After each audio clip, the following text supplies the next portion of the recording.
Salut les Tischkes. Salut les meiches. On se retrouve aujourd'hui pour notre premier Ça joue. Il est là, en cravate. Thierry, alors il est venu avec une sélection des 10 jeux qui pourraient faire le sujet d'une mise en cravate, sortie ces dernières semaines. Accroche-toi parce que... Ah, il y a du lourd, il y a du moins lourd, il y a du léger, il y a du pour enfants, il y a du pour tous les goûts. C'est voilà. un beau melting pot. Un pot pourri comme on dit. Un melting pot, tu peux le dire. Pot. Voilà. Tu peux le dire. A tout de suite avec le premier de la liste.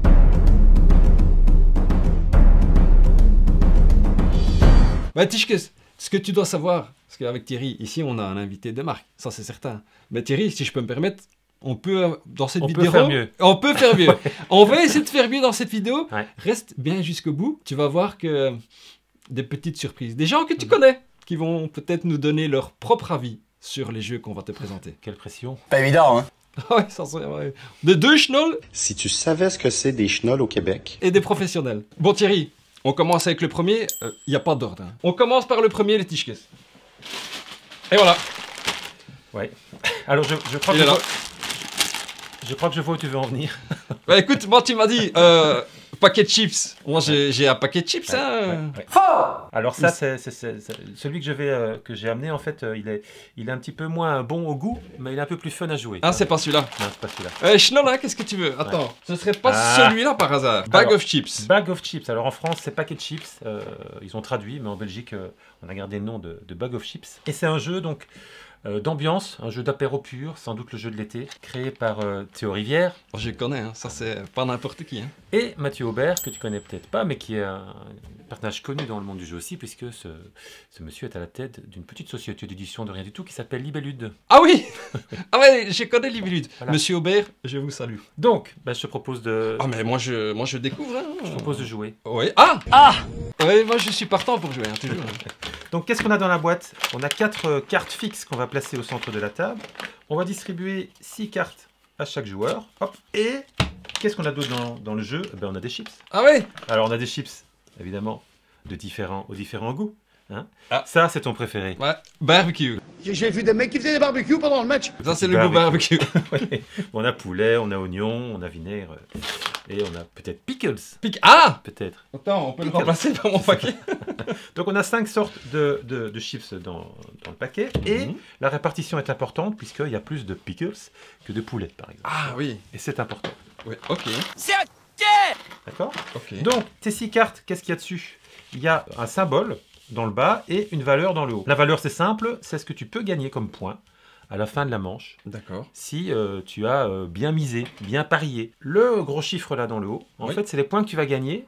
Si tu as gardé les bonnes cartes à la fin, c'est les points que ça va rapporter. Forcément, tu te doutes que 180 points, ça va être plus difficile à gagner que 9. C'est en fonction de la probabilité que ça sorte et que ça arrive. Oui, là tu es en train de me dire que D'accord. moi je vais gagner les 9 et toi les 180. Et donc, je rassure tout le monde, on va pas calculer les points à la fin, 202 plus 9 plus 180 à chaque manche. Simplement, on va cumuler les points qu'on a eu à cette manche-ci. Et si j'ai plus que toi, j'ai un point. Si tu as plus que moi, tu as un point. Le premier qui a 3 ou 4 points, ça dépend du nombre de joueurs, gagne la partie. Et donc, on a vu qu'il y avait 5 couleurs de chips. Oui. Là, c'est simple. Tu vois qu'il y a 6 chips verts dans le paquet. Si tous les 6 vont sortir, tu auras 180 points, si tu as gardé la carte. Ah oui, oui, oui. Et forcément, tous les chips du paquet ne vont pas sortir. Donc, la probabilité que tous les verts sortent sera moindre que d'autres. D'accord. Ici, si tu as au moins 2 rouges et 3 verts, tu as 9 points. Ouais. Là, tu as 11 points par rouge. Là, si tu as plus d'orange que de rouge, tu as 90 points. Si tu n'as pas de mauve, tu as 202 points. Et si la dernière carte, le dernier chips pris est un rouge, tu auras 80 points. Clair, Donc, c'est clair. je t'ai expliqué tes 6 cartes. Ah oui. Ouais. Et qu'est-ce qu'on va faire? Eh bien, on va Ouais. suivre simplement ce qui est indiqué sur la carte. Ok. On va jouer en 4... c'est pas des séquence. manches, mais en En séquence. séquence. Et la première chose qu'on te demande, c'est de mettre 5 chips sur la première carte. Oui. Donc je sors 5 chips, je les mets sur la première carte.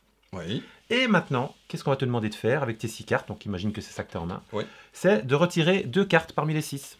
Donc à toi d'estimer par rapport à ce que tu vois dans un premier temps, en sachant qu'il y a d'autres chips qui vont encore arriver derrière, Oui, évidemment. oui. Tu vas te dire, ouais, plus d'orange que de rouge, c'est quand même mal parti. Pas de mauve, c'est encore possible. 11 points par rouge, ça je vais garder parce que j'ai déjà 22 points. Oui.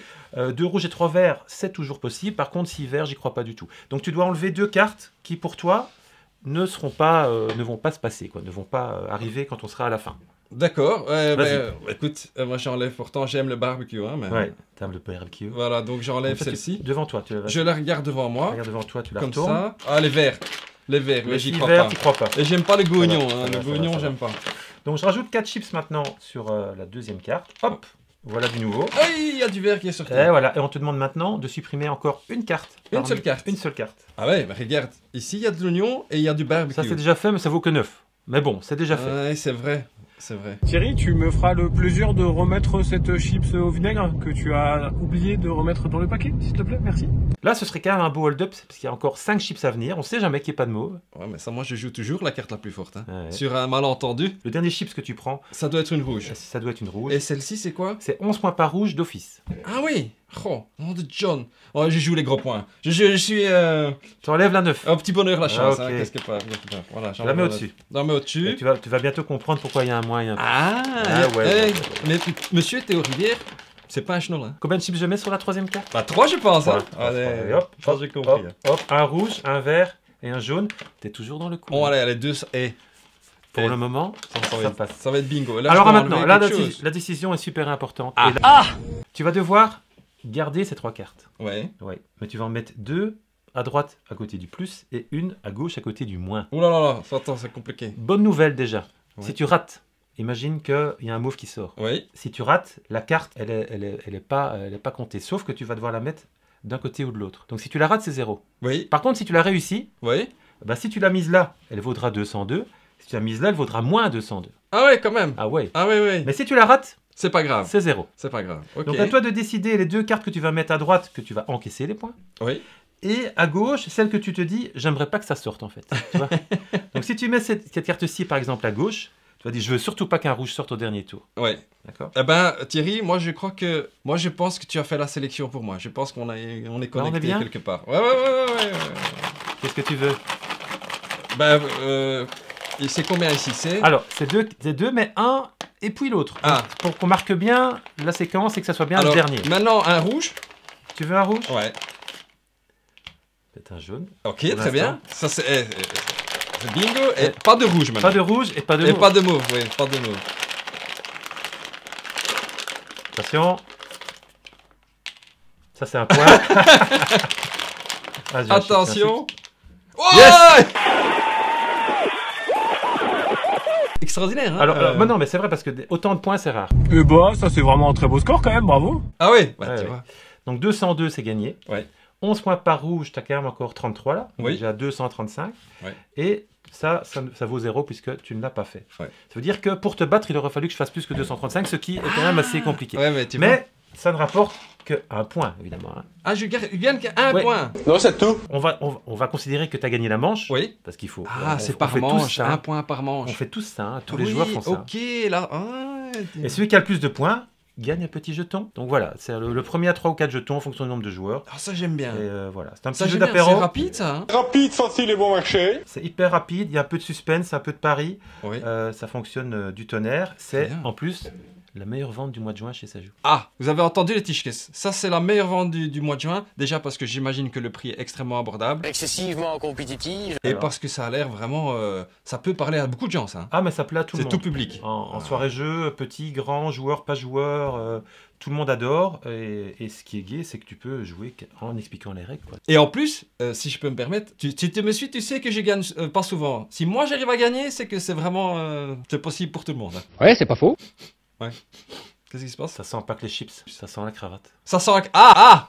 Je sais pas pourquoi, hein, mais- Écoute, ça on peut pas le dire maintenant. Hein. Ça Ouais. c'est, il va falloir expérimenter un peu plus. Hein. Moi je mets en cravate les jeux auxquels j'ai beaucoup joué. Ouais. Donc. Un bon candidat. Ça c'est quelque chose de pas mal. Ah bah Thierry, merci pour cette découverte. Monsieur Théo Rivière Et monsieur Mathieu Aubert. et Monsieur Aubert. Goed gespeeld, hein, quoi qu'il a. Très beau travail comme on dit ici de par chez nous. Et tout ça dans un paquet de chips, Tisch. Ah, c'est une bourgade en somme. C'est quand même incroyable. Hein. Voilà. Je vais jamais inventer des jeux moi, je suis pas capable. Hein. Jamais dire jamais. C'est vrai. Ah, il me donne de la motivation. Merci Thierry. Bon, les Tischkes, moi je prends comme ça vient sur la pile. De 0 à 100. Ouais. Est-ce que je l'ai bien prononcé? Tu peux répéter? Voilà. T'aurais pu prendre une petite pointe d'accent canadien parce que l'éditeur c'est Scorpion Masqué, C'est votre ultime bafouille. qui nous vient du Canada. Attends. Je sais pas si le mélange bruxello-canadien, ce que ça va donner. Ça pourrait être nommé. J'arrive à le faire, mais là je n'y arrive pas. Comment ça, tu peux pas faire l'accent québécois? Tu m'as pris au dépourvu. Mais l'auteur, c'est Antonin Bocara, et lui, est bien français, bien connu. Il fait des super jeux depuis quelques années, et notamment des jeux d'ambiance. On peut le dire comme ça. Et celui-ci, bah, c'est de nouveau un jeu d'apéro, un petit jeu d'ambiance, comme souvent hein, dans les petites boîtes, avec le format particulier. C'est une spécialité aussi du Scorpion Masqué ces derniers temps. Ils ont sorti Olé Guacamole, c'était déjà rigolo. Et 0 à 100 a une forme ronde, mais pas tout à fait ronde, puisque... ça tient sur la table. Ah oui, moi je le tiens comme un schnoll. Il suffit de le poser, parce que j'ai croyais que c'était complètement rond. T'es malade, toi? Bah, tu sais, Tish, Dis-moi. on va jouer. Oh là là. C'est un jeu de questions. Alors déjà, quand je dis jeu de questions, t'en as qui disent « Ah, chouette !» Mais la plupart des gens, ils disent « Oh, Ah ouais, jeu de questions. Trivial poursuite. Moi je pense Trivial Ouais. poursuite. Mais là, je te rejoins. Trivial poursuite, c'est pas possible, quoi. Alors ici, c'est un jeu de questions, oui, mais c'est pas un jeu de connaissances. Ah. Quelque part. Il y a des questions, mais auxquelles personne connaît les réponses. Il va falloir un petit peu estimer, se rapprocher, aller au feeling. Tu connais ça, le feeling? Le film, j'y connais, mais ce que tu viens de dire, par contre, ça me rassure parce que j'aurais pas l'impression que je suis le seul schnoll autour de la table. Voilà, ah, ça c'est... Moi, je vais jouer. Voilà, je te donne 6 cartes. C'est 6 cartes questions. Ouais. Et c'est un jeu, en principe, bon, là on est 2, on va pouvoir jouer à 2, Oui. mais c'est un jeu qu'on peut jouer à 3 et à même beaucoup plus, puisqu'il faut faire 3 équipes. Donc chaque équipe a devant elle 6 cartes questions. D'accord. Et on met au centre un objectif, c'est 50 au début, mais ça va changer au fil de la partie. D'accord.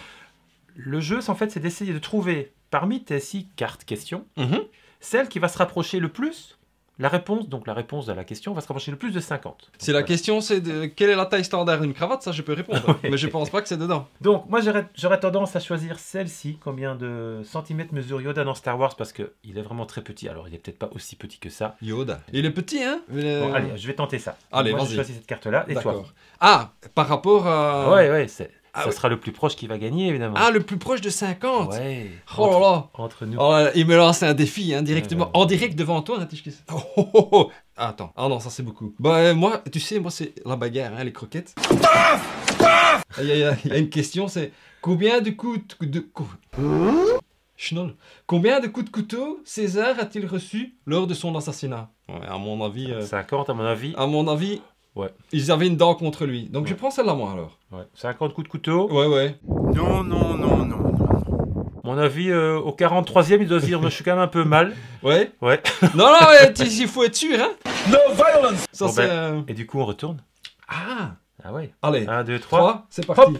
Ouais, écoute. Donc Yoda, il mesure 66 cm de Il est long. pas si Il y en a- petit il y en a- que ça. Hein. Quel est le plus proche de 50? Ben, c'est 66.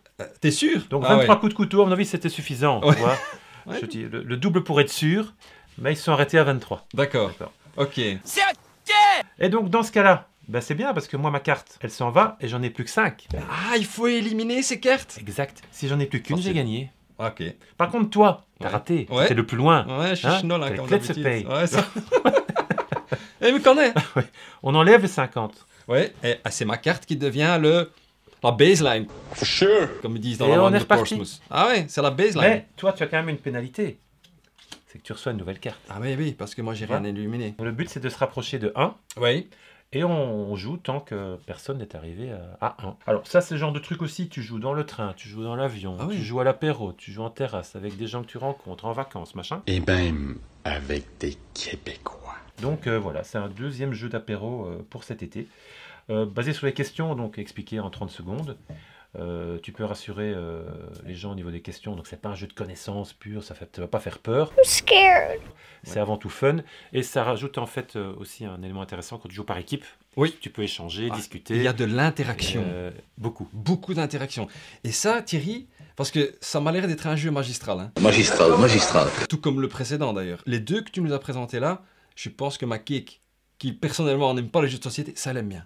Salut les mèches. Salut les mèches. Ah oui, parce que ça tu peux jouer avec les enfants, les grands-parents, les adultes, les professionnels, avec tout le monde. Hein. Non, c'est universel et ça plaît à tout âge. J'aime beaucoup. Ça Voilà. se sort facilement, c'est facile à comprendre. Si j'ai compris en 2 minutes, c'est que Hop. c'était facile. Dans la poche, dans la valise, Hop. De 0 à 100, de... Antonin Pocara au Scorpion Masqué. Magnifique. Il connaît tout par cœur. J'ai essayé de le piéger, tu vois. Ça n'a pas marché. Suivant. Next. Il est là. C'est Ah. Next Station London. On voyage un petit peu. On a parlé de vacances. Ici, on va vraiment voyager puisqu'on est à Londres. Ouais. Mais tu le connais celui-là? Et ça, c'est le mien. Ah voilà. Ah ouais, ça, je le connais celui-là. Ah bah tu sais dire ce que c'est, le type de jeu, t'aimes bien le dire. Donc, Ça, c'est un flip and write. Tu sais, c'est dans la catégorie des flip, roll, machin, fight. machin, right, Ouais. fight and machin. Faudrait Où il pas faut, qu'on fasse un cravate and write un jour.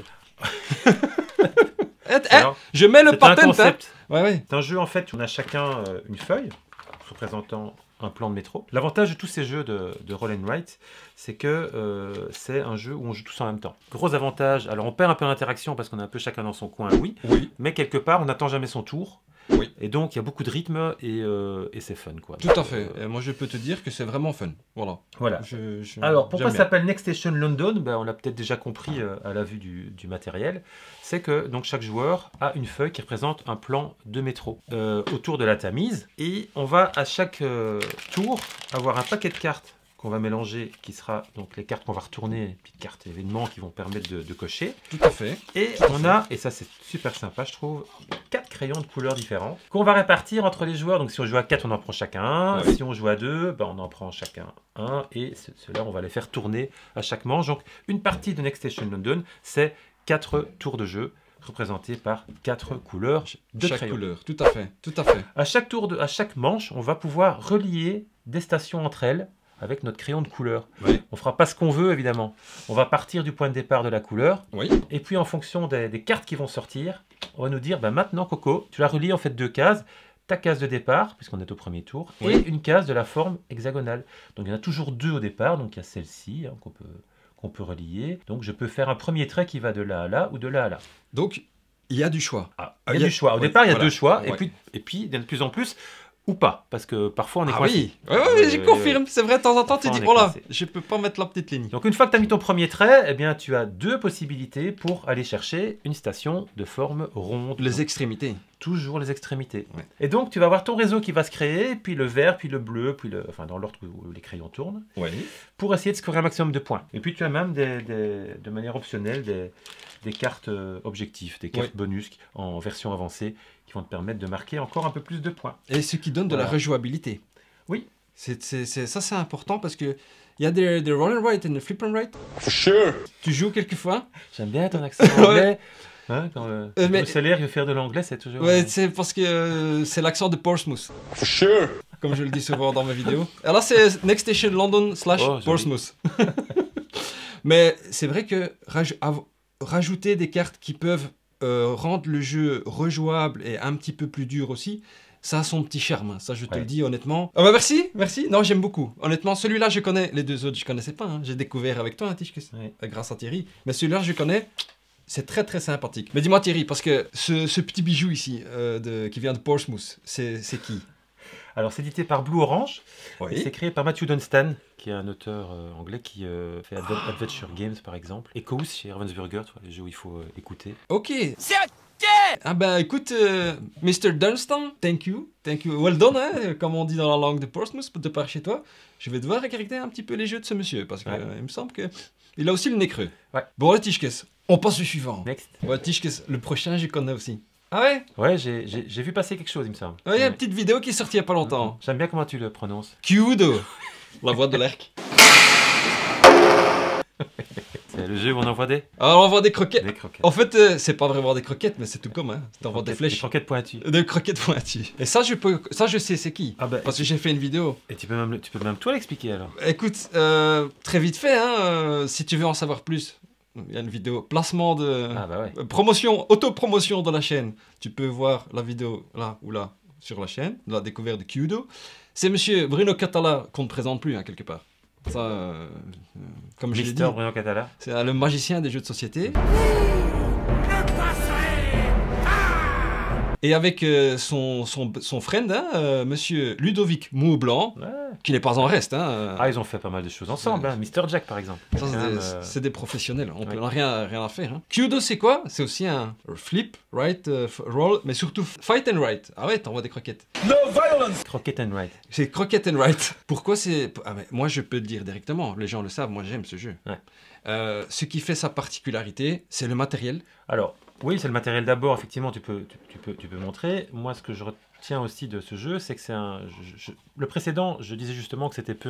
Le problème, c'est l'interaction entre les joueurs. D'accord. Souvent dans les roll and write qui pose problème. Ici, justement, comme on va un petit peu embêter les autres tout le temps, justement l'interaction est liée d'office du coup. Et donc pour un roll and write, c'est rare d'avoir de l'interaction et elle est bien présente ici. Je confirme tout à fait, c'est pour ça que j'en ai fait une vidéo, tout simplement de découverte, parce que d'abord, le matériel, regarde, tout va. Ouais. Depuis quand tu reçois une piste de dés dans un jeu? Ouais, c'est pas faux. Il faut savoir que Offline Éditeur, c'est eux qui fabriquent aussi les tapis qu'on vend en boutique. Donc on n'est jamais aussi bien servi que par soi-même. Ça c'est sûr, ils ont des facilités, mais surtout aussi, c'est très simple, c'est très bête. Mais on reçoit des cartes déjà slivées. Ouais, moi qui suis un maniaque. Il faut vous faire soigner. Mais je suis en traitement. Voilà, je dois pas sliver mes cartes. Mais comme tu le dis, je pense pas qu'on doit rentrer dans le détail. C'est un super jeu de... Moi je le dis maintenant avec le cœur. Hein. C'est un super jeu de roll and write, celui-là. Roll and fight. Parce qu'il y a vraiment c'est simple, facile à prendre en main. Rapide, facile et bon marché. Et on m'envoie des croquettes. Ce qui veut dire que... tu as interagi avec les autres, hein. Et ça, c'est quelque chose que moi j'apprécie fortement. Ouais, je vous invite vraiment à regarder ta vidéo, elle est super top en plus. Oui, voilà, fais un petit tour, hein, quelque part. Ça, en te remerciant. Voilà, bah écoute, petit résumé de la situation. De nouveau, un très beau travail de Bruno Catala. Ouais, avec une Dream Team. Franchement, Catala Maublanc, on fait difficilement mieux au niveau de la création de jeu. Et Camille Chaussy, quand même, illustratrice. Eh bien, tu fais bien de le dire, Thierry. Pour les illustrations, Madame Chaussy, Futkedan, regarde ça. C'est très joli. Magistral. Kudo, la voix de l'arc, encore... Déjà cravatisé. Déjà, il n'a pas reçu la cravate. Il n'a pas reçu. Il a fait je fais une découverte en cravate dessus. Mais il va falloir que je fasse un épisode spécial de cravate, je pense, parce qu'il y a toute une pile. Tishkes, Kudo, on passe au suivant. Le suivant, celui-là, il est tout frais. Oui, il est arrivé hier en boutique. Alors quand je dis hier... Au moment où on tourne, c'était le jour avant. Voilà, comme ça tu sais. Ouais. C'est tout nouveau, je ne connais pas, je sais qui l'a fait. Hein. Dis-nous en plus à propos de 13 Worches. Ça c'est 13 mots. Alors, 13 mots, c'est le premier jeu d'un éditeur et d'un auteur, mais qui ne sont pas tout à fait des inconnus. Ah il nous fait des suspense. Oui. Alors, Cédric Comon, c'est l'éditeur de Captain Games. C'est lui qui est derrière ce nouvel éditeur. Et Cédric Comon, c'est un des deux fondateurs de Repoprod. 13 mots est un super jeu d'ambiance, créé par Romain Lousser. Et puis dans l'équipe de Captain Games, il y a aussi François Romain. Et donc voilà, c'est trois figures connues en fait du petit monde du jeu qui sont réunies. Ils ont fondé une Dream Team. On vous tient à l'œil. Hein. Alors 13 mots, c'est un jeu d'association d'idées. Donc 13 mots est arrivé hier, donc j'ai pas encore eu l'occasion de le dépuncher. Mais j'y ai joué en proto avant sa sortie, ça m'a beaucoup plu. Donc c'est un jeu qu'on peut jouer même en équipe, même assez nombreux, on peut aller jusqu'à 8. Et on va mettre 13 mots en cercle sur la table. Et à chacun à son tour, on va devoir faire deviner le mot du centre avec un des 13 mots qui est autour du cercle. Alors au début c'est 13, et puis ça sera 12, 11, 10, ça va se réduire. De moins de choix. Et donc au plus de gens vont trouver la carte à laquelle j'ai pensé, au mieux c'est, à la fois pour moi et pour l'équipe. Tu vas marquer des points si on devine le mot. Ouais. Et celui qui a deviné gagne aussi des points. C'est ça. Tu vois, ça c'est...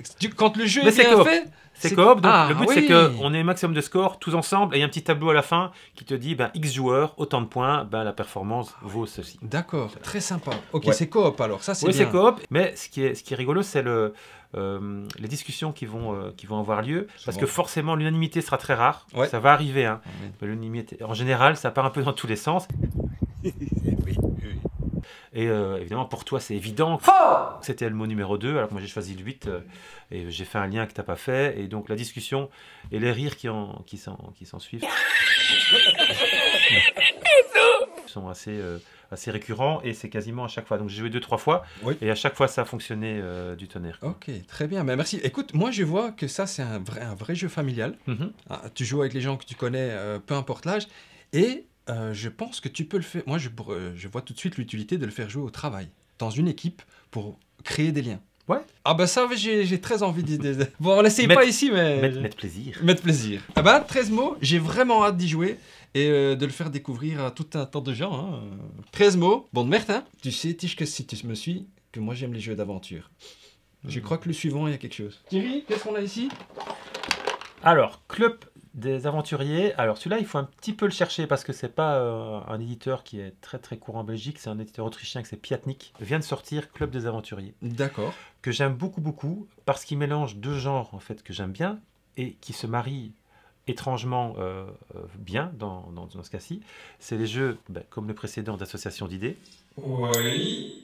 Et les jeux narratifs où on raconte une histoire. On raconte une histoire. Ah, génial. Donc, Club des Aventuriers, qu'est-ce que c'est? On a des cartes dans le jeu essentiellement et un livret avec 10 aventures. Sur ces cartes, ce sont des objets. C'est peut-être moi qui vais jouer et toi qui vas lire. Ah ça, ouais, tu vas tout de suite comprendre. Donc, pas de problème. On va se mettre en situation. Tu prends la première aventure, on va pas trop spoiler, on va s'arrêter au premier coup. Donc il n'y a pas de spoiler alerte. C'est vraiment... une mini. C'est ce que tout le monde va voir de toute façon. Oui. De toute façon, les aventures sont rejouables. Ok. Ah oui, donc c'est pas très bien. On n'a plus la surprise du texte, mais par contre, comme on va choisir des cartes en fonction du texte, quand on aura des cartes différentes, ça sera chaque fois différent. Très bien. Aventure numéro 1. Juillet 1987. C'est le début des vacances d'été. Et comme chaque année, vous êtes les invités d'honneur de votre ami le colonel Horace pour un voyage en train d'époque dans le canyon de Grand Valley. Ça c'est dans United States of America. I go to America! Lorsque vous arrivez finalement dans la vieille gare, la locomotive est prête, les passagers sont à bord, l'heure du départ a enfin sonné. Mais dans la cabine du conducteur, le colonel Horace est tout penaud. Il a oublié des médailles de son vieil uniforme. Ah ouais mais... Le colonel Horace, il m'a l'air un peu sénile. Vous avez le look d'un fumeur de joint, hein, je ne le cache pas. Ne vous inquiétez pas, colonel. Lui lancez-vous. On est là pour l'aider, en fait. C'est l'aventure. On doit aider le colonel Horace. Vous n'allez pas laisser un si petit détail entraver votre... Et là, 3 petits points. Et maintenant, tu dis la première mission. Mission numéro 1. Comment égayez-vous l'uniforme du colonel? Ah, ça va rigoler. Et donc, c'est la question que tu me poses. Comment vais-je égayer l'uniforme du colonel? J'ai dit 10 cartes en main. Ouais. Parmi mes 10 cartes, je vais en choisir 2 qui, pour moi, sont les meilleures par rapport aux 10 et que j'espère que tu vas trouver. D'accord. Mais il y aura forcément des intrus dans les cartes qu'on va rajouter, forcément.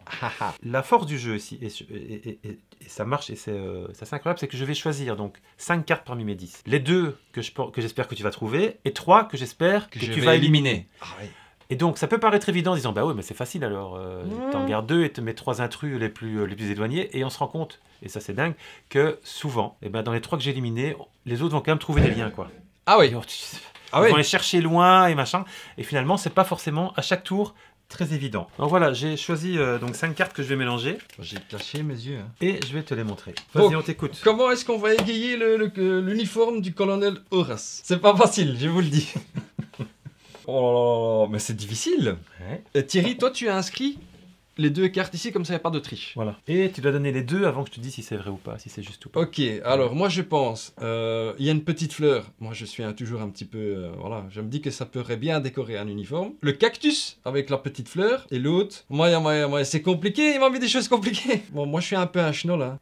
Une flamme, je sais pas. Moi je mettrais quand même ça. Le masque avec la moustache et le gros pif. Pour égayer l'uniforme. Bah écoute, quelque part, je sais pas. Ce n'est pas facile, hein. J'y transpire. Eh bien, Tish, on est connecté. Mais dis-moi pas que c'est pas vrai! C'est pas vrai! Cactus et lunettes. Incroyable! Eh, voilà, regarde, on le met ici sur Hollywood. Regarde, cactus, lunettes. Et on n'a pas triché, hein. Croix de bois, croix de fer. Et on va pouvoir passer à la 2e mission. Donc, il y a de nouveau une petite lecture, de nouveau une question. Oui. On passe le paquet au suivant. À noter que si tu t'étais planté, oui. Bien, le suivant, on était resté donc sur la case, on perd une vie. Et c'est le suivant qui, avec la même question, doit pouvoir, avec ses cartes à lui... Ah oui, donc chaque étape, il faut réussir. Il faut réussir l'étape pour passer à la suivante avant d'avoir perdu les 3 vies. Et le but du jeu, c'est d'arriver au bout. Et c'est coopératif. Et c'est coopératif. Génial. Waouh, ça a l'air sympa, ça. Hyper familial. Et ce que j'aime bien, de devoir soi-même mettre des cartes intruses, de ne pas les prendre au hasard, et de quand même poser problème aux autres, quoi. Ouais. Tu vois, pour toi, c'est évident. C'est toujours... Un jeu d'association d'idées, c'est souvent comme ça. C'est pour toi, c'est évident. Et ça l'est beaucoup moins pour les autres. Je te garantis que j'ai transpiré parce que c'est pas facile. Eh ben, merci Thierry. C'est une belle découverte pour moi parce que je n'avais pas du tout suivi le Club des Aventuriers. Petite perle qu'il faut vraiment essayer. C'est un coup de cœur qu'on a eu quand on a découvert à Cannes. Club des Aventuriers, belle découverte. Petit résumé de la situation. Il nous en reste 4. Okay. Et on passe là aux grosses boîtes. Alors, qui dit grosse boîte en général dit un jeu un peu plus... un peu sérieux, hein. Si tu vois le background ici, la décoration. Sauf que je crois que le premier, justement, c'est un jeu pour enfants. Et Bardaf, c'est l'embardé. Ah oui, écoute, ici, une grosse boîte, je pense, pour de belles aventures avec les petits, avec les kinches. Ah oui, ça c'est mon coup de cœur enfant de cette dernière semaine. Okay. Vraiment, c'est un des meilleurs jeux pour enfants sortis cette année. C'est le Grand Prix de Belcastel et les plus connaisseurs d'entre vous auront forcément... Moi, ça me dit quelque chose, Belcastel. Ah, voilà. Remarquez l'affiliation. Charlatan. Ouais.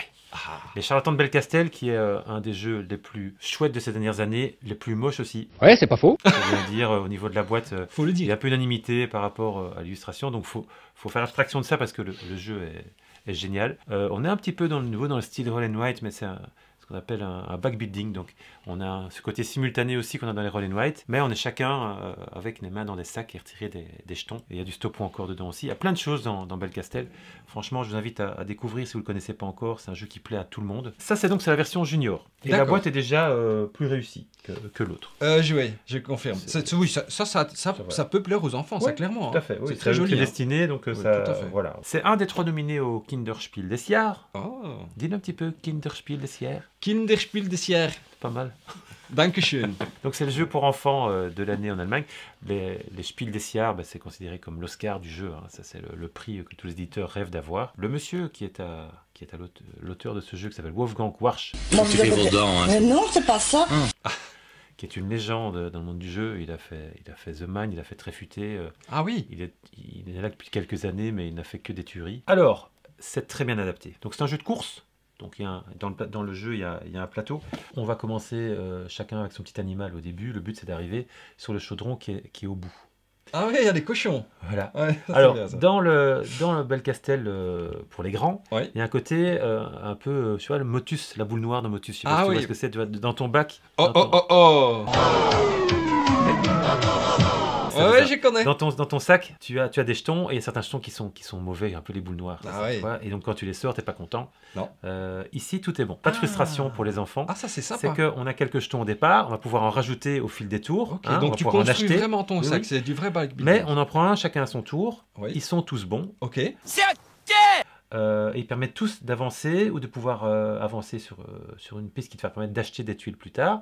Donc tout est bon, mais à toi, au fil de la partie, à faire les bons choix en achetant les couleurs qui t'intéressent pour que quand elles sortent, l'effet sera plus avantageux pour toi. D'accord, ok. Donc voilà, mais ce qui est sympa, c'est qu'il n'y a pas de frustration par rapport à les enfants. Voilà, pour les enfants, les tiges que ça, c'est quand même très bien. Quand tu as des enfants qui n'aiment pas perdre, je te dis ça par expérience, hein, il est à côté. Hein. Donc, petite question, si je comprends bien, c'est un jeu aussi de gestion de ressources. En quelque sorte, si tu veux, mais c'est surtout, oui, c'est un jeu de course. Un jeu de course. Avant tout. D'accord. Tu vas mettre tous tes jetons dans ton sac que tu vas remélanger, que tu vas reprendre, et bien, les nouveaux jetons que tu auras acquis, ils vont être dedans, et donc quand ils sortent, ils vont avoir plus d'effets. Et donc, tu vas mettre la machine en route pour essayer in fine, d'avancer plus vite sur le... D'arriver le premier sur la piste. Et ce qui veut dire à la fin, en fait, toi et moi, on aura tout à fait un autre sac, un autre bag. Sure. C'est ça, en fonction de nos choix, en fonction des jetons qu'on aura décidé de prendre. Donc c'est de la stratégie quelque part aussi. Oui, mais pour les enfants. La chance intervient beaucoup. D'accord. Mais quand même, il y a des choix à faire. Mais à 6 ans, on est dans l'âge où on fait ses premiers choix. Donc, oui, clairement. C'est l'âge où on peut commencer à ne plus avoir un jeu un peu automatique et à devoir réfléchir entre 2-3 options. Qu'est-ce que je fais? Et donc 6 ans, c'est parfait, même plus grand. C'est un jeu, comme c'est un jeu de course, souvent les jeux de course, ça plaît aux plus grands aussi. Moi j'ai envie d'y jouer. Voilà. Et donc c'est un jeu sans problème où les parents vont pas s'ennuyer, et ça va pas être la béat de jouer avec ses enfants, parce qu'ils vont prendre autant de plaisir que... J'ai le sourire quand tu m'en parles, parce que j'imagine de jouer avec mes enfants, donc ça me donne envie. Les jeux auxquels tu joues, c'est les jeux où tu t'amuses. Oui, ça c'est clair. C'est ça le truc. Ouais, les bons jeux familiaux, c'est les jeux où les parents et les parents s'amusent, on se fait plaisir à soi aussi. Très intéressant. Merci Thierry pour cette découverte. Ok, donc c'est 6 ans plus 25 minutes, 2 à 4 joueurs. Très sympa. Magnifique. Ça donne envie. Thierry, tu donnes trop envie de jouer au jeu. Merci Thierry pour cette découverte. T'as acheté un bon stock de cravates? Oui. Va falloir que j'investisse dans des cravates. Blague à part, c'est vrai, j'ai une petite liste de cravates que je dois acheter. Grand Prix de Belcastel. Version junior des Charlatans de Belcastel. Prochain sur la liste, celui-là, moi je suis très curieux.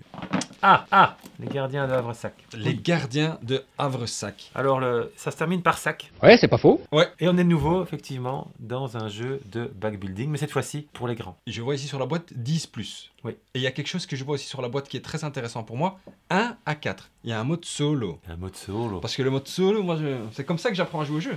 J'aime bien. Alors, c'est un jeu donc édité par Catch-Up Games, qui nous habitue à sortir des très bons jeux, et créé par Frédéric Guérard, qui n'est autre que le monsieur qui a fait un petit jeu comme ça, qui n'a pas du tout marché, qui s'appelle It's a Wonderful World. Mais dis-moi pas que c'est pas vrai. Ah oui, c'est lui. C'est lui. Oh, ça doit être pas mal, hein, quelque part. Ah oui, non. Voilà, donc Gardien d'Havresac, c'est un jeu donc pour s'étendre et parcourir en fait quelques petits trajets sur son plateau. On a chacun un plateau comme ça. D'accord. Et on va commencer avec disposer des jetons dessus, tous la même chose. On va avoir un sac aussi identique. Ouais. Mais par contre, les choix qu'on va faire, c'est les déplacements sur le terrain pour aller choper des trucs, pour aller construire des bazars. Et donc, en fin de tour, on aura réussi à aller choper des elfes, à avoir construit des villages, à avoir cherché des trésors. Et on va cumuler un certain nombre d'étoiles. Ces étoiles, on va les convertir sur il y a un petit tableau qui est fourni en nombre de points et d'argent. Les points, on va les scorer. L'argent, on va s'en servir pour quoi? Bien, pour acheter des jetons. Et on est reparti. C'est du backbuilding de nouveau. C'est du backbuilding. Donc les jetons, ce sont des petits personnages qui ont chacun un coup et qui ont chacun un rôle. Oui. Certains vont pouvoir envoyer des croquettes. Je vois ça. D'autres vont pouvoir se passer à travers les forêts. D'autres vont pouvoir tirer à l'arc au-dessus des lacs. Enfin voilà. Donc ils ont tous. D'autres vont pouvoir mettre un campement pour pouvoir démarrer le tour prochain. Ben, pas seulement au château du centre, mais de manière plus éloignée. D'accord. Donc c'est un jeu, oui, assez tactique et opportuniste. Mais encore une fois, tout est bon. Il n'y a pas de mauvais jetons qui vont pourrir un petit peu. Non, il n'y a pas de c'est que tout est bon et on peut anticiper un petit peu l'ordre dans lequel on espère que les jetons sortent. Et donc on sait ce qui reste. Et on dit, ben, je vais plutôt jouer ça que ça parce que je sais qu'il y a encore ça dans le sac. On a quand même pas mal de choix à faire. Les règles sont accessibles. Oui. C'est du 10 ans, mais franchement, c'est du 10 ans facile. D'accord. On y arrive assez facilement. C'est un jeu où on est très dans son coin. Ah! Il faut le préciser quand même. Oui, comme ce côté simultané où ils jouent tous en même temps, moi je trouve que c'est pas trop grave. Okay. Enfin, moi je m'amuse beaucoup à y jouer, mais c'est vrai que c'est un petit peu un jeu solo qu'on peut jouer à plus. D'accord, je comprends maintenant. Ok, très bien. Je veux dire, mais il faut le ça dire. Ça ne doit pas gâcher le plaisir. Non. Mais il faut le savoir que on se parle pas beaucoup en jouant. Donc si tu cherches l'information, mais non, l'interaction.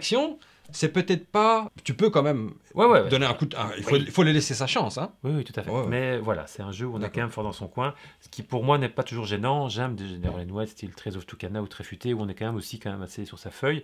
Là, on est un peu sur son plateau. Mais c'est chouette aussi de pas toujours devoir cocher des trucs et de pouvoir aussi jouer avec du vrai matos, quoi. Ah oui. Donc, on a un grand plateau individuel sur lequel on va évoluer et moi ça me plaît beaucoup. Et je vois sur la boîte avec plus de 110 pions en bois. Ah ouais, donc il y a du matos. Ah ouais, non. Ah ben écoute, moi honnêtement je suis... T'as envie d'essayer? Moi celui-là, cool. J'aime. Il sent bon. Il y a quelque chose. Donc Frédéric Guérard, ouais. Les Gardiens d'Havresac. Merci Thierry pour la présentation de ce jeu. Là, il va falloir sortir les biscottos hein, parce que il en reste combien? Il en reste 2. Ah bah c'est les 2 plus velus. Almanach. C'est vraiment un coup de cœur aussi. Alors, qu'est-ce qu'on a dans la boîte? On a du matos, des cartes, des pions, des bazars, des trucs habituels. Oui. Mais il n'y a pas de plateau. Il n'y a pas de plateau. Et quoi? On fait comment? On a un livre et qu'est-ce qu'on fait? On joue dans le livre. Ah ouais, donc d'où le nom. Almanach possède 17 pages cartonnées. D'accord. Et ces 17 pages sont toutes un plateau de jeu. Oh, ça me rappelle quelque chose. Une partie va constituer en 6 manches. Mais par contre, on a quelque chose de très important, c'est le plan. Oh oui, avec les connexions. C'est ça. On va d'office démarrer la partie sur le plateau numéro 1. Oui. Qui correspond à ce point de départ-là. L'avant-poste. C'est ça. Et en fin de manche, qui dure à peu près 10 minutes, un quart d'heure, hein, donc c'est assez rapide par manche. On est sur un jeu d'1 heure et demie au total, mais c'est quand même assez rapide. D'accord. On va décider, donc le joueur qui a gagné la manche va pouvoir décider d'aller sur une des 2 directions possibles. Okay. Et donc la manche suivante, il va décider d'aller sur le plateau 2 ou sur le plateau 3. Et on tourne la page, on ira sur le 2 ou sur le 3. Très bien. Une fois qu'on aura fait, en fonction de là où on est arrivé, ça sera ça ou ça. Et on va d'office terminer par le 16 ou le 17. C'est ça. Le 17. D'accord. C'est le 16 ou le 17, ça dépend d'où on vient. D'accord. Donc ça, c'est le principe général. Et déjà, rien que ça... C'est génial. Je trouve ça génial. Oui, ça c'est vraiment bien. Ça me donne tout de suite envie de jouer. Ah oui, tout à fait. La mécanique du jeu, elle est assez simple. C'est de la pose d'ouvrier. Tu vois ce que c'est la pose d'ouvrier hein, tu sais ce que c'est. Hein. On a chacun des petits pions et on les met sur des cases et on fait l'action de la case. En sachant qu'une fois qu'on y est, l'adversaire ne peut plus y aller. Il faut tout le temps faire des choix, tout est bon, on a envie de tout faire, mais on ne sait pas tout faire. Tu dois choisir. Voilà. Et donc, sur les cases, qu'est-ce qu'on trouve? On va des petites ressources, différentes sources de couleurs, qu'on va pouvoir dépenser forcément à certains moments. La porte a une action, ici c'est pour dépenser ses ressources. Et donc, on a différents choix possibles à chaque tour, avec à chaque fois aussi des petites règles particulières. Et avec chaque fois, sur chaque page, donc des règles particulières avec du matériel particulier. Donc ici, on va mettre 4 petits pions là sur les 4 petits jetons sur les emplacements qui vont intervenir dans la partie. Chaque plateau a ses propres règles, du matériel différent et des illustrations différentes. Oui, c'est ça. Et en plus, pour faire le choix en fin de manche, savoir où on va, eh bien, il y a un petit tableau qui dit à ce tour-ci, il y aura plus de jetons rouges que de jetons verts, il y aura plus de ci que de ça. Et donc, en fonction de ce qu'on a commencé à faire, on va avoir tendance à choisir cette page-là m'intéresse mieux, tu vas aller par là. D'où l'importance de gagner, comme ça tu choisis toi vers quelle aventure tu veux aller en fonction des ressources. C'est ça. Non, j'ai dit une bêtise. Vous avez le look d'un fumeur de joint, hein, je ne vous le cache pas. C'est à la fin du tour, c'est pas le gagnant de la manche qui peut choisir. C'est une enchère. Donc voilà, l'argent a de l'importance dans ce jeu aussi. Parce qu'on va pouvoir enchérir pour pouvoir décider qui sera le prochain guide qui va décider en fait. Ça fait partie de la stratégie du jeu. Ok. Mais même si t'es pas premier, t'as quand même une possibilité d'influencer la suite de l'aventure. Ouais. Et en plus, l'enchère est particulière. Oui. Parce que donc on va tous enchérir un certain nombre. Le gagnant, celui qui a mis le plus de pépettes. Mais il va pas dépenser toutes ses pépettes, il va dépenser la valeur de celui qui a mis le moins. Ah oui, donc tu n'as pas de... Donc si tu as mis 5, tout le monde met 0, ben voilà, c'est pas bien joué parce que finalement ça va pas te coûter grand-chose. Donc il faut y aller quoi, il faut... C'est un jeu où c'est du rentre dedans. La force du jeu pour moi c'est le livre. Hein. Donc super découverte, très originale. À essayer, voilà les Tischkes. Almanach, la route du dragon chez Colossal Games de... Matago en français. Matago en français. Ah oui, Matago j'aime bien. Souvent ils ont le nez creux pour le beau matériel. Un jeu de... Scott Helms qui a fait toute la série des Tiny Epic, entre autres. Il a fait plein de trucs, les boomerangs aussi. Ça veut pas n'importe qui. Hein. Bon ben voilà, coup de cœur. Merci Thierry, merci Scott, thank you. On passe au dernier Thierry. Au tout dernier et non des moindres. Ah j'ai sorti les muscles. Ah ouais, oh là. Ark Nova, il vient de revenir, il est de retour.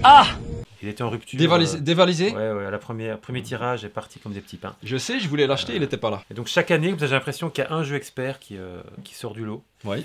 Parce que c'est une catégorie quand même où c'est pas évident de faire son trou. Et Ark Nova est sans doute celui de cette année. Alors, l'année n'est pas finie, hein, on va encore avoir des surprises, notamment à SN sans doute. On est à la moitié. Mais voilà, Ark Nova en tout cas, il a déjà eu un prix, c'est le Diamant d'Or. Alors, c'est pas un prix officiel avec le journaliste court et qui fait du bruit, mais dans le petit milieu du jeu expert, c'est vraiment parlant parce que c'est vraiment un jury de passionnés.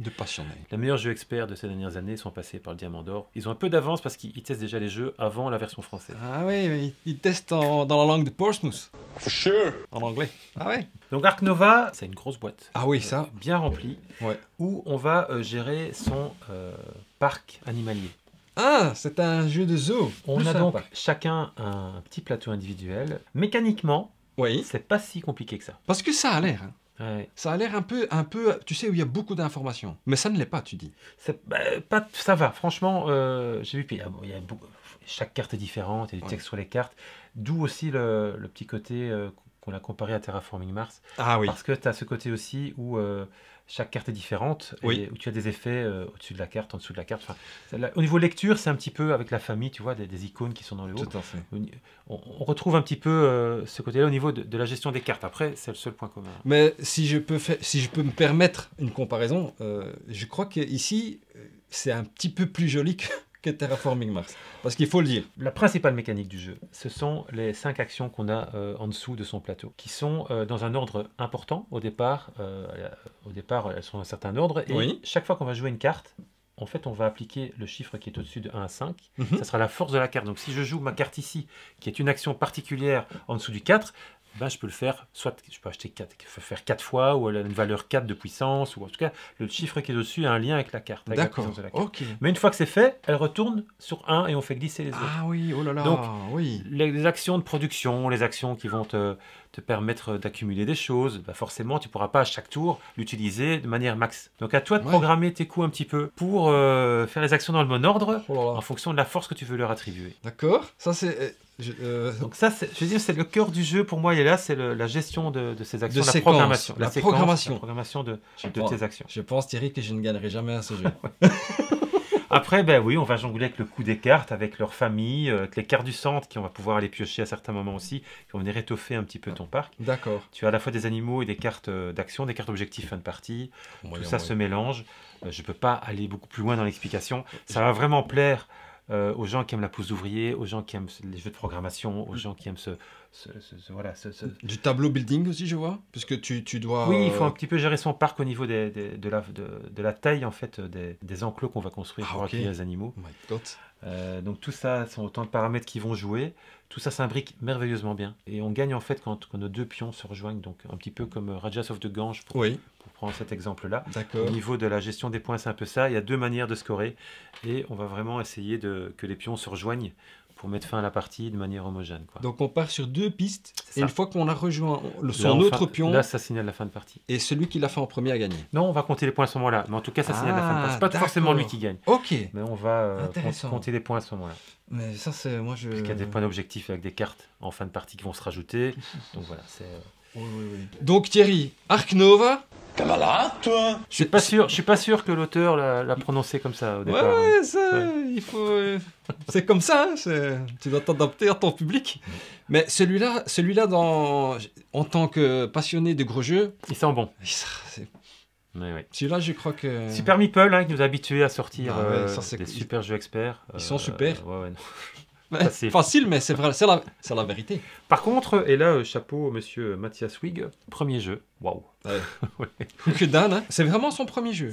Je pense, oui. Parce que moi, je ne connais pas du tout. Hein, donc, eh bien, Mathias, si un jour tu regardes la vidéo, j'en doute, hein, en tout cas, je te fais un cuchus parce que c'est du beau travail. Hein. Chapeau, Dan, well done. Bah, Thierry, je te remercie pour ce Sajou en cravate. Tu es venu nous faire découvrir des jeux coup de cœur de ces dernières semaines. Des jeux qui peut-être vont recevoir une petite mise en cravate, hein, qui sait, quelque part, ou pas, parce que ici on dit la vérité, on dit ce qu'on pense. Bon, la Tichkes, comme c'est une première avec Thierry ici, parce qu'on a déjà tourné une vidéo hein, pour les cadeaux de Noël, mais c'est la première fois que Thierry vient dans... Si j'avais su, j'aurais mis une chemise. Hein. Ouais, mais non, moi je n'oblige personne, hein, quelque part. Écoute, je t'offre cette cravate. Ça me fait très très plaisir. Hein. Cravate ça me touche beaucoup. Qui a son petit charme. Hein. Bon, je l'ai utilisée, elle n'est pas neuve. Je vais faire quelque chose que j'ai plus fait depuis 20 ans, je crois. Ah ouais, écoute. Ouais. Voilà, avec le t-shirt, c'est magnifique. Elle te va ravir. Moi, je trouve que ça s'appelle le style. Hein. Ça fait comme jamais. Merci en tout cas de jouer le jeu. C'est inné. Hein. Ça, on est gentleman et on est chic, on ne l'est pas. Voilà. Thierry, c'est notre première. Ouais. J'espère qu'il y en aura d'autres. Bah oui, écoute, on se revoit d'ici, je sais pas, 2-3 mois et on remet ça. Oui, on peut faire ça, exactement. Oui, on va pas faire ça tous les jours, hein, parce que il faut jouer un peu au jeu, il faut laisser les nouveautés arriver. Dis-nous un petit peu, si tu es resté jusqu'à la fin, déjà, on te remercie. Bravo, merci, hein. Dis-nous un petit peu si tu as aimé le format. Donc Thierry, un grand merci. À bientôt. À très vite. Chez toi, chez moi, on verra. Mais merci à toi de m'avoir accueilli en tout cas. C'est super chouette. C'est un grand plaisir. C'est un honneur parce que Thierry, c'est un pays. Tichkes. Meisjes. On vous fait des kuchus. Dag. Salut, Kes.